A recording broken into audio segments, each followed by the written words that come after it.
चल, जय शिवराय, जय शिवराय, जय शिवराय. कोणाचा कॉल होता रे? अध्यक्ष, वर्गणीचे पैसे मागत होता. मी दिले 5 बाबा. 10 दिले. म्हणजे तो अध्यक्ष हा? मस्त हा. पण तू करणार काय रे यावेळेस? कसं ना भाऊ, आपण पहिल्यांदाच अध्यक्ष झालोय.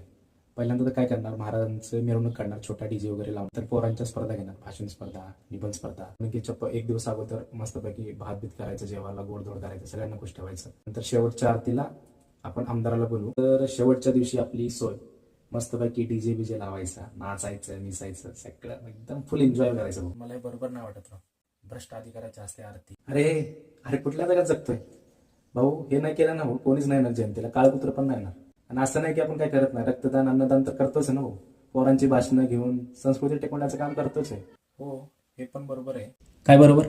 रोजच्या जेवणासोबत थोडं शेण खाल्ल्यावर चालेल का? अरे रक्तदान, अन्नदान, पोरांची भाषणं बिषणं घेताच रे तुम्ही. मग ह्याच्यासोबत दुसरी घाण कशाला करता? ए, तू नको ज्ञान देऊ आम्हाला. आणि हा आमदार कशाला हवे? गर्दी करायला?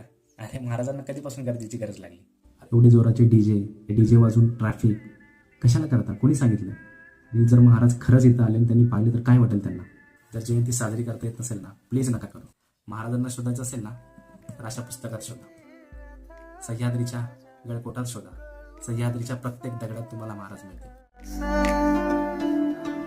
ताठ